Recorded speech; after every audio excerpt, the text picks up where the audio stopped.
పిల్లలకి జ్వరం వచ్చినప్పుడు మనకి తెలిసి తెలియకుండా కొన్ని పనులు చేస్తూ ఉంటాం. దీనివల్ల వారికి జ్వరం తగ్గకపోగా ఇంకా పెరిగే అవకాశం ఉంటుంది. మరి ఇలాంటి కండిషన్లో ఉన్న బేబీస్ విషయంలో ఎలాంటివి చేయకూడదు, ఎలాంటివి చేయాలో ఇప్పుడు చూద్దాం.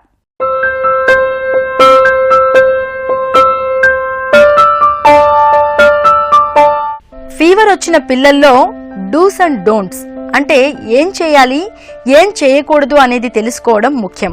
ఫస్ట్, బేబీని కంగారు పెడుతూ మీరు కంగారు పడకూడదు. జ్వరం ఎక్కువగా ఉంది కదా అని వారికి చలొస్తుందేమో అనుకుని దుప్పట్లు కప్పే ప్రయత్నం చేయకూడదు. ఇలాంటి టైంలోనే ఎలాంటి పనులు చెయ్యాలి, ఎలాంటివి చేయకూడదు అనేది తల్లిదండ్రులు క్షుణ్ణంగా తెలుసుకోవాలి. పిల్లల్లో జ్వరం వచ్చినట్లయితే ట్రీట్మెంట్స్ ఇంట్లో చేసుకోవచ్చు. అంటే ఈ రోజుల్లో పారాసిటమోల్ డ్రాప్స్, సిరప్స్, టాబ్లెట్స్ ఈజీగా అవైలబుల్. దాదాపు చాలామంది పేరెంట్స్కి అవగాహన ఉంది, అవి ఇవ్వవచ్చు. జ్వరం వచ్చినప్పుడు ఎక్కువ ద్రవ పదార్థాలు, ఫ్లూయిడ్స్ ఇవ్వాలి. అంటే ఫ్లూయిడ్స్ని రకరకాల రూపాల్లో కోల్పోతున్నారు. ఒకటి స్కిన్ ద్వారా ఎక్కువ వేడి ఉన్నందుకు, ఇంకొకటి శ్వాస ద్వారా, అదేవిధంగా వాళ్ళు ఎక్కువ ఫ్లూయిడ్స్ తీసుకోని కారణంగా. కాబట్టి మనమే యాక్టివ్గా ఉండి వాళ్ళకి ఇవ్వాల్సి ఉంటుంది. సాధారణంగా తల్లిదండ్రులు అడిగేటువంటి విషయం ఏంటయ్యా అంటే, మరి తడిగుడ్డతో తుడుచుకోవచ్చా? తడిగుడ్డతో తుడవచ్చు, కాకపోతే చల్లటి నీళ్ళతో తుడవద్దు. ఎందుకంటే ఎప్పుడైతే చల్లటి నీళ్ళతో తడిగుడ్డతో తుడుస్తామో అది చర్మంలో ఉండేటువంటి రక్తనాళాలని సంకోచింపజేస్తుంది. కాకపోతే కొంత గోరువెచ్చని నీళ్ళను చేయవచ్చా అంటే చేసుకోవచ్చు. జ్వరంతో పాటు మిగతా లక్షణాలు ఏవైతే బిడ్డకి బ్రీదింగ్ డిఫికల్టీ అంటే శ్వాసకి ఇబ్బంది కావడం, బిడ్డ స్తబ్దుగా ఉండిపోవడము, తర్వాత బిడ్డ ఎట్టి పరిస్థితుల్లో ఏమీ అంటే సాలిడ్సే కాదు, అంటే ఘన పదార్థాలే కాదు, ద్రవ పదార్థాలు కూడా పొట్టలోకి పోతలేవు, అటువంటి లక్షణాలు అంటే నిద్ర లేపినా కూడా లేపకుండా కొంత అపస్మారకంగా ఉన్నట్లయితే, అంటే కొంచెం అంటే మామూలు నిద్ర కంటే ఎక్కువ డీప్గా పడుకున్నట్లయితే, ఇటువంటి లక్షణాలు ఏమున్నా వెంటనే డాక్టర్ని చూడడం తెలివైన పని. కొన్ని రకాలైన రక్త పరీక్షలు చేయించడం ద్వారా విషజ్వరాలను మనం తెలుసుకోవచ్చు. ముఖ్యంగా డాక్టర్స్ ఇచ్చే మందుల వల్లే పిల్లలు త్వరగా రికవరీ అవుతారు. క్రమం తప్పకుండా పిల్లలకి మందులు వాడడం అనేది ప్రధానమైనది. టెంపరేచర్ కంట్రోల్ అవ్వని పిల్లలకి డాక్టర్ ట్రీట్మెంట్ ఎంతో అవసరం. వారి పర్యవేక్షణలోనే ట్రీట్మెంట్ ని కొనసాగించాలి.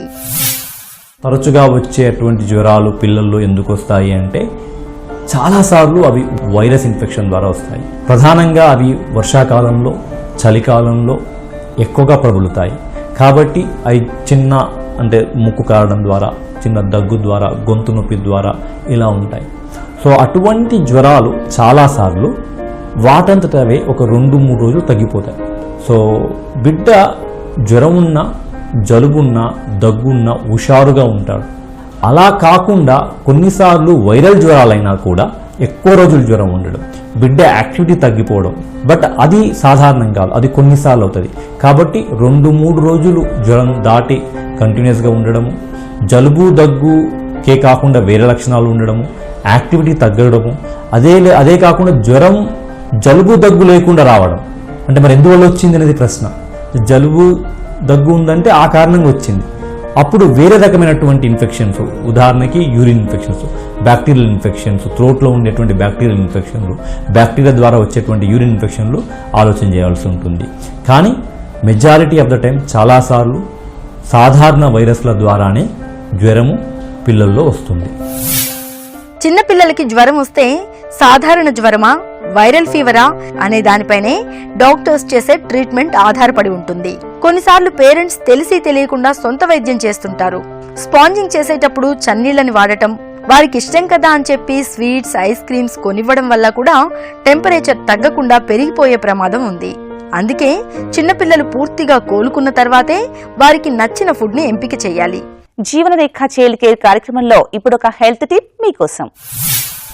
భారతదేశాన్ని స్వచ్ఛ భారత్ అని ఎలా మనం చేయాలని అనుకుంటున్నామో, పిల్లలకు కూడా ఆరోగ్య విషయాల్లో స్వచ్ఛ అంటే శుభ్రంగా, స్వచ్ఛంగా పిల్లలను చేసుకోవాలి. అంటే వారి శుభ్రత విషయంలో జాగ్రత్తలు పాటించాలి, ఆహార విషయంలో శుభ్రత పాటించాలి, నీళ్ళ విషయంలో శుభ్రత పాటించాలి. ఈ 3 విషయాల్లో శుభ్రత పాటించినందువల్ల 40% జబ్బులు పిల్లలకు రాకుండా మన పిల్లలను మనం కాపాడుకోవచ్చు. ఇది ఎంత పెద్ద కష్టమైన పని కాదు. మనసు దాని మీద కేంద్రీకరిస్తే ఈ పని అయిపోతుంది. జీవనరేఖ చైల్డ్ కేర్ కార్యక్రమంలో ఈ రోజు ఎపిసోడ్ ని ఒకసారి రీక్యాప్ చూద్దాం. చిన్నపిల్లల్లో జ్వరం వస్తే పేరెంట్స్ కంగారు పడకూడదు. వారికి ఎలాంటి జ్వరాలొచ్చాయో తెలుసుకోవాలి. అనేక రోగాలకి జ్వరం అనేది ఒక లక్షణంగా గుర్తించాలి. సాధారణ జ్వరానికి విష జ్వరానికి తేడాలను గమనించాలి. 100 డిగ్రీల కంటే టెంపరేచర్ ఎక్కువగా ఉన్నప్పుడు క్లినిక్ కి తీసుకెళ్లి డాక్టర్ పర్యవేక్షణలో ఆయన ఎంపిక చేసిన మందులను వాడడం మంచిది. జ్వరం తీవ్రతని బేబీస్ లో ఎప్పటికప్పుడు గమనించుకోవాలి. దీనికోసం థర్మామీటర్ ద్వారా టెంపరేచర్ ని గమనిస్తూ ఉండాలి. టెంపరేచర్ ఎప్పుడు వస్తోంది, ఏ సమయంలో వస్తోంది, దీనికి మీరు మందులు ఏవి వాడుతున్నారు అనే దానిపైన తల్లిదండ్రులకు స్పష్టమైన అవగాహన ఉండాలి. జ్వరంలో ఉన్న పిల్లలు ఏది తినేందుకు ఇష్టపడరు. అలాగని వారికి ఏమి పెట్టకుండా కడుపు ఎంటీగా ఉంచకూడదు. బేబీస్ కి ద్రవ పదార్థాలు ఎక్కువగా పెట్టాలి. జ్యూసెస్, సూప్స్, జావ లాంటివి తాగిస్తూ ఉండాలి. గోరువెచ్చని నీటితో తడి బట్టని ముంచి వారికి స్మూత్ గా స్పాంజింగ్ చేయాలి. దీనికి చల్లని నీళ్లు ఉపయోగించకూడదు. టెంపరేచర్ తగ్గుతుంటే వారే నిద్రపోతుంటారు. జ్వరం తగ్గుముఖం పట్టేటప్పుడు మెడిసిన్స్ డోసేజ్ కూడా తగ్గిస్తూ ఉండాలి. ఇది కూడా డాక్టర్స్ పర్యవేక్షణలోనే చేయాలి. మీ బేబీస్ రికవరీ అయ్యే వరకు వారికి ఎఫెక్షన్ ని అందిస్తూ మేమున్నామన్న భరోసాని కల్పించాలి.